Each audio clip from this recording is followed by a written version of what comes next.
রাজনীতি ও ব্যবসার মধুমন্দির এখন সংসদ ভবন। ত্রয়োদশ সংসদ নির্বাচনে কোটিপতিদের দাপট। বাংলাদেশের রাজনীতি কি এখন জনসেবার মাধ্যম, নাকি সম্পদ বৃদ্ধির সবচেয়ে লাভজনক বিনিয়োগ? আসন্ন ত্রয়োদশ জাতীয় সংসদ নির্বাচনকে সামনে রেখে এমনই এক প্রশ্ন সামনে এনেছে ট্রান্সপারেন্সি ইন্টারন্যাশনাল বাংলাদেশ টিআইবি।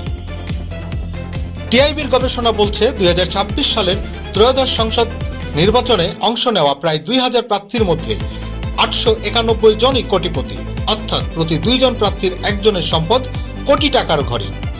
আরও উদ্বেগজনক তথ্য হচ্ছে, এই 891 জনের মধ্যে 27 জন প্রার্থীর সম্পদ 100 কোটি টাকা ছাড়িয়েছে।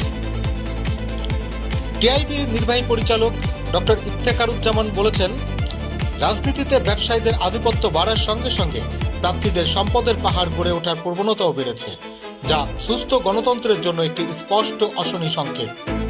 টিআইবির বিশ্লেষণে দেখা গেছে, অনেক প্রার্থীর স্থাবর ও অস্থাবর সম্পদ মাত্র 5 থেকে 10 বছরে বেড়েছে 500 থেকে 2000% পর্যন্ত। সবচেয়ে বড় প্রশ্ন, একজন জনপ্রতিনিধির সম্পদ কিভাবে 5 বছরে 10 গুণ 20 গুণ বেড়ে যায়? টিআইবি বলছে, অনেক প্রার্থী নিজেদের আয়ের তুলনায় স্ত্রী ও নির্ভরশীলদের নামে আরও বেশি সম্পদ দেখিয়েছেন। হলফনামায় প্রকৃত বাজার মূল্য গোপন করা হয়েছে বলেও অভিযোগ রয়েছে। প্রতিবেদন বলছে, একসময়ের কৃষিজীবী, শিক্ষক কিংবা সমাজসেবীরা এখন রাজনীতিতে প্রায় অদৃশ্য। 60% বেশি প্রার্থীর পেশা এখন ব্যবসা ও শিল্প খাত।